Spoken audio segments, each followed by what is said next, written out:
So you've got to go in front of the media, perhaps do a TV interview.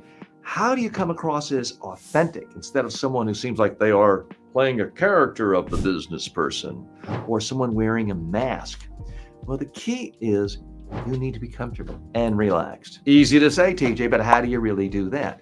You do it by rehearsing, because most people never rehearse. They don't rehearse on video. So if you just go to some big TV studio, you go to CNBC or BBC, and you're surrounded by bright lights and big cameras and some famous rich journalist interviewing you, the natural thing to do is kind of tense up. Well, yes, we're very happy to report third quarter earnings and you seem to be a character, almost a caricature of, I'm the important business person, or I'm trying to be this or that. It's because you're having an out-of-body experience, because emotionally you're thinking, this is weird. How do I get out of here? This is strange. What am I doing here? You might not even be totally aware that you're feeling nervous, but that's what happens if you don't do a lot of interviews, or if you've never done one, or if you haven't done one in the last year. What you need to do is familiarize yourself before the actual thing. You need to do rough drafts. You do rough drafts for writing memos and emails, and then you improve it, refine it, spell check it, edit it before you hit send. You can do the same thing with your media appearances. The key is deciding you are going to be vulnerable. And by that, I mean you're going to practice recording on video, and you're going to look at yourself. And for a lot of people, it's, oh, TJ, I don't want to look at myself. I don't like the way I look. I'm losing my hair. I'm getting a double chin. I don't like the sound of my own voice. If that's how you feel, it just means you're human. Everybody feels that way. But it's crucial for you to rehearse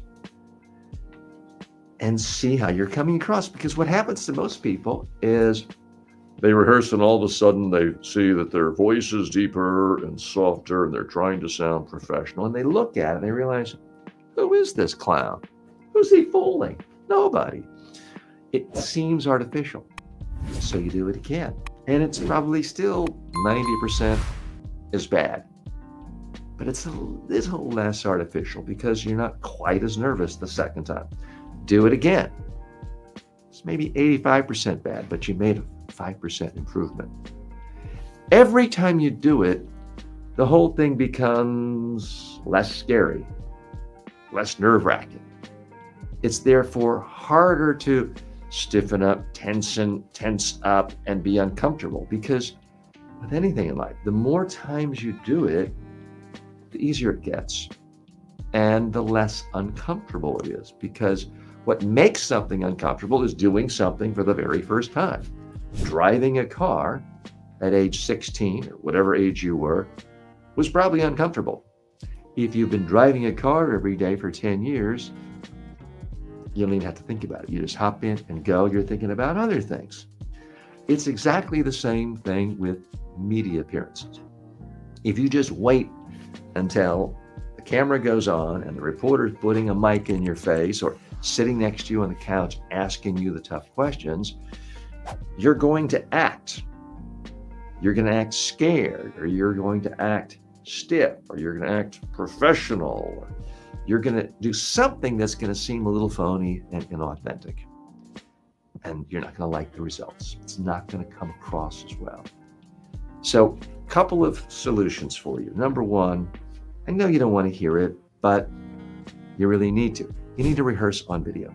And these days, you can do it with your cell phone. You don't even have to have anyone else around. Now, you could do it with a colleague, a friend, a family member, but you could just do it with yourself again and again until you like how you're coming across, until you feel you're coming across as sincere and authentic. The second big tip I have for you is say yes to every media interview. Even if it doesn't have the biggest, most important audience, every media interview you do makes the one after that a little bit easier, a little bit less scary. You become more of a pro. You've heard the whole thing about you need 10,000 hours to be a real expert, you don't have to do 10,000 interviews, but each one you do gives you more confidence, more muscle memory. The third tip, and if you do this, it really will solve all your problems, is speak regularly in front of a camera. You don't have to wait for CNBC or the BBC or Al Jazeera or anyone else to request a formal interview with you. Why don't you do this? Interview yourself every day on YouTube or TikTok or LinkedIn or other social media platforms. Share your expertise with the world. Think of a question, hit record, and talk exactly as I'm doing right now.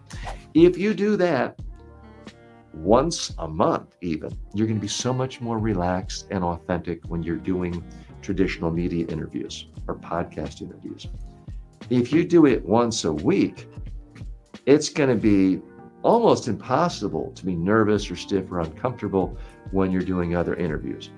And if you make a video once a day, even if it's 20 seconds long, then doing the big interviews in the big studios will be as easy as walking or breathing in and exhaling. You can relax and be yourself.